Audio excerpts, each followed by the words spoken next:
کبھی ان راستوں پر عسکریت پسندوں کی چیک پوسٹیں ہوا کرتی تھیں، ان میدانوں میں سر عام کوڑے لگائے گئے، ان چوراہوں پر سیکورٹی فورسز کی سرکٹی لاشیں رکھی گئیں، بچیوں کو زبردستی نکاح پر مجبور کیا گیا، ان فضاؤں میں ایف ایم ریڈیو کے ذریعے وطن عزیز پاکستان کو ملیامیٹ کرنے کے دعوے کیے گئے، سکول، ہسپتال بموں سے اڑائے گئے۔ مشکل سے ہی آپ کو کوئی چہرہ بغیر پردے کے نظر آتا۔ آپ غلط سوچ رہے ہیں، خواتین کا تو گھر سے باہر نکلنا بھی کفر تھا۔ یہ اس وقت کی بات ہے جب مرد بھی پردہ کرتے تھے۔ یہ باجوڑ ہے۔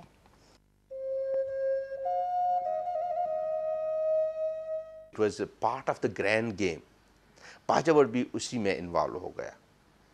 اب آپ دیکھ رہے ہیں کہ جو جتنے بھی یہ بارڈرز مل رہے ہیں، زیادہ تر ملیٹنسی وہیں پہ زیادہ ہے، اس لیے کہ آلریڈی ٹرینڈ لوگ موجود ہیں وہاں پہ، جن کو ان کے پاس سیف سینکچوریز موجود ہیں، ویپنز موجود ہیں، آئیڈیالوجی بھی ان کو دی گئی ہے۔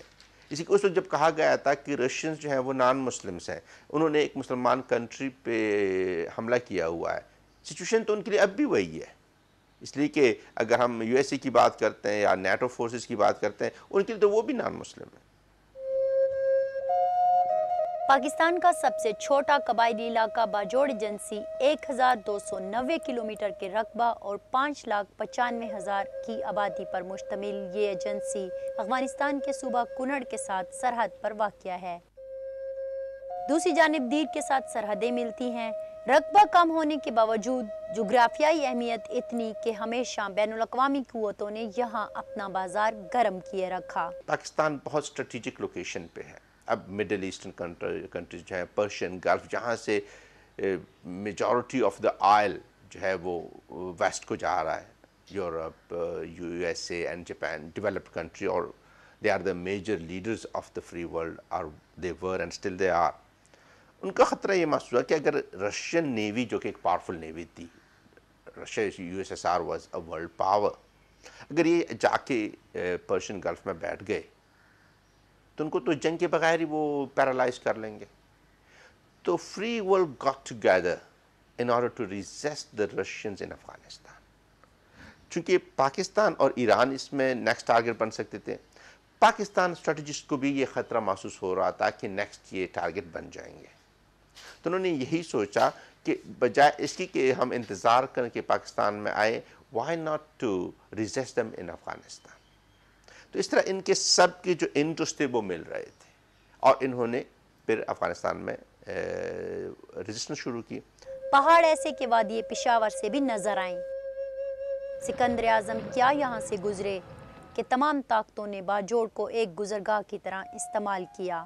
1518 میں مغل حکمران بابر نے یہاں قلعہ تعمیر کیا۔ کیا یونانی، کیا مغل، کیا ترک اور کیا عرب، سب نے ہی قتل عام کیا۔ ایک زمانہ تھا جب بابر نے باجوڑیوں کو اسلام کے دشمن قرار دے کر ہزاروں کی تعداد میں ان کو موت کے گھاٹ اتارا۔ یہ بیلٹ ایسی جگہ پہ ہے کہ it was a traditional route for the invaders to reach to the mainland Indian subcontinent. چونکہ گرینر پاسچورز وہ ہیں ایسٹ کی طرف، اب یہ مڈل میں ہے، ان کا جو جتنے بھی انویژنز ہوئے ہیں ان کی زیادہ تر انٹرسٹ اس علاقے میں نہیں رہے ہیں، ان کے زیادہ تر انٹرسٹ رہے ہیں مین لینڈ انڈین سب کانٹیننٹ کے ساتھ، انڈس کے اس پار۔ اس لیے کہ ٹریڈیشنلی اس زمانے میں تو اس کو کہتے ہیں نا سونے کی چڑیا، انڈیا کو سونے کی چڑیا کہتے تھے۔ اس سونے کی چڑیا کو کس طرح وہ مطلب ہے کہ اب اس سے فائدہ اٹھائیں، جب تک نیویز اسٹرانگ نہیں آئی تھیں، پرٹیکولرلی جو یوروپینز آئے تو وہ مطلب کہ تھرو سیز آئے، باقی تو سب انویڈرز نے جو ہے لینڈ روٹ استعمال کیا۔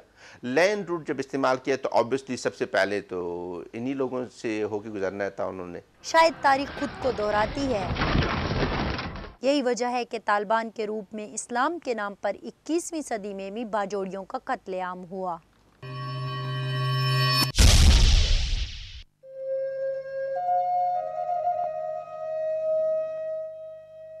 لیکن سوال یہ ہے کہ حال میں کیا ہوا؟